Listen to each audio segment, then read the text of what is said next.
The last 4 years since I retired from the government, I took upon myself voluntarily to chair the Foundation for the Benefit of Holocaust Survivors, which is the biggest by far NGO, non-governmental organization that take care of Holocaust survivors. There are many of them in Israel, but this is the biggest one. In Israel now there are, I would say, 210,000 Holocaust survivors, which is half of the number that still live in the world. The average age is 85 of the survivors. 1/3 of them are over 90 years old and even over 95 years old. They live long life. Yes, it's very, there was a survey now that says that those who survived the Holocaust, they live even long life. Those who managed to survive somehow those horrors of the Shoah, of the Holocaust, most probably they have the power, they have the strength, they have the ability to survive even the difficulties that every old man or woman have to face. So that's a fact. But having said that, I have to say also, after being in concentration camps, the years that they spend there, most of them are suffer from many problems, dental problems, other problems, and I'm not speaking about mental problems, of course, that suffer from. And there are many things that they need to get help for in order to be able to live, let's say, in honor. I would put it this way. There are those organizations in Israel, and the first one, the biggest one, that they are doing a wonderful job, is Yad Vashem, of course, and they are responsible on the memory of Holocaust and education, so nobody will never ever forget what happened, so it will never ever happen again, never again. And they are doing a great job. Of course, there are other organizations around the world, in Washington, New York, and so and so. But Yad Vashem is, of course, in Israel, the biggest one. In our foundation, which now celebrates its 25th years, and was established by Holocaust survivors who were in very good condition, but they initiated it and built it in order to help those survivors who are not in good condition, who are in bad condition. So we take care not the memory of, not the education of the Holocaust, but of the Holocaust survivors who need the help that we can give them. So now in Israel, I would say that there are about 50,000 survivors who are under the poverty line still, which sounds strange, but this is that's what we have. So the first thing that we are doing is we give an extra nursing hours on top of the National Security Institute that give everybody who needs it. One who is a survivor gets an extra 9 weekly hours, nursing hours, that we give.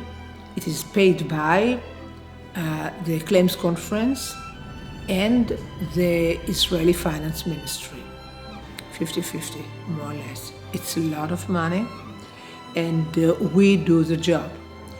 Now, this is one thing that we are doing. It's almost, this year it will be about 1 billion Israeli shekel,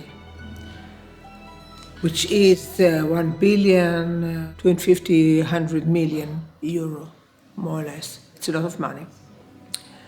Now, but we are trying to do more, to build a sort of umbrella that will give the survivor more services that are needed, such as dental care or medication, medical care, medication, which are not included in the basket health that the state is giving to everybody, but is subsidized by, especially for the survivors. But there are those medications and medical care which is not included in the basket health.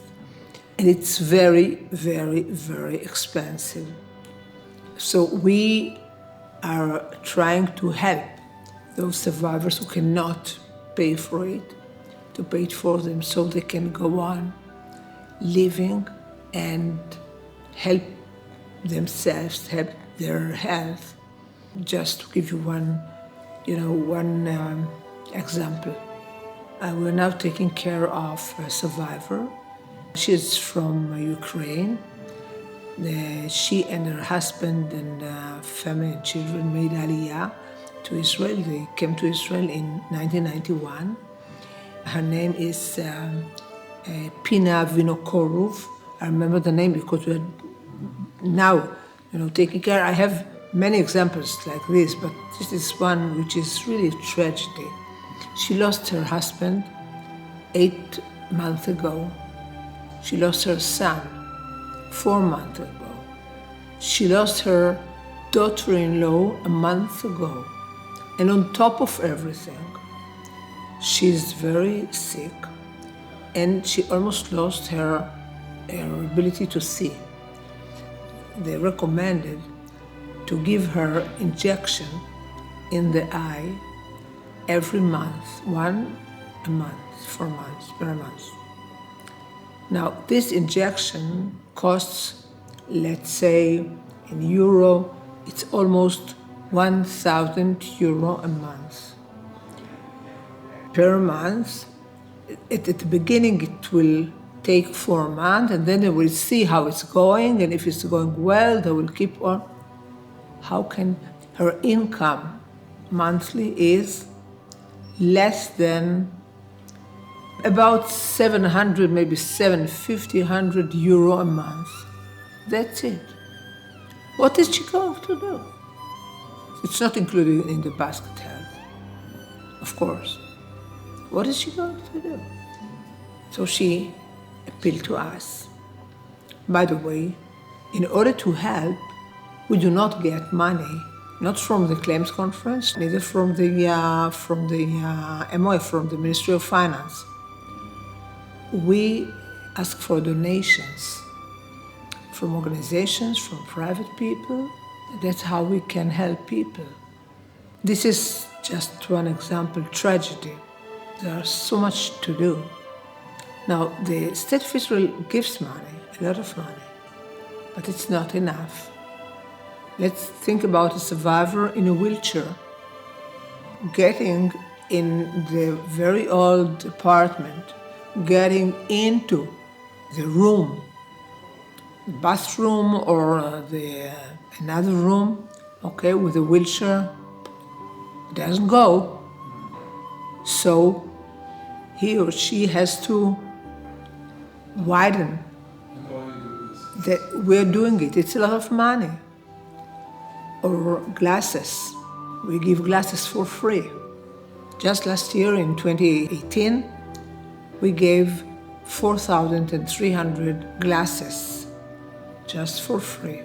So there are many things that we are doing in order to try to ease the life of the survivors, to let them live in honor, to let them live life that will be easier for them after the very difficult life that they had during the Shoah, during the Holocaust.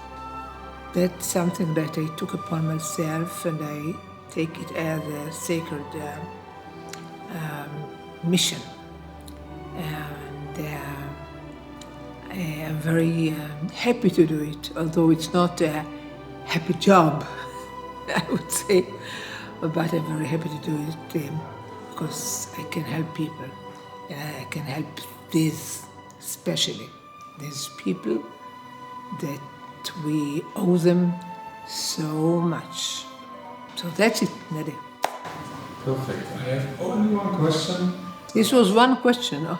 This is the one. So How important is the collaboration, like this kind of projects with these two choirs from Germany and from Israel for the world today?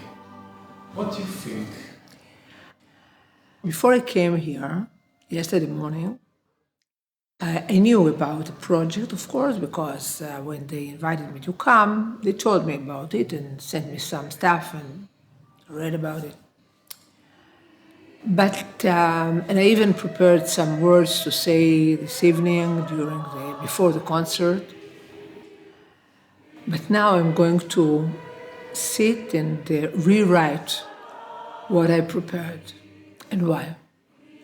Because, and you were yesterday evening when we were sitting together, I have to tell you that, and you were with us yesterday afternoon also. You know, I didn't know how exciting, how touching, how different, how important it will be, and it is, when Maestro Barbara Baya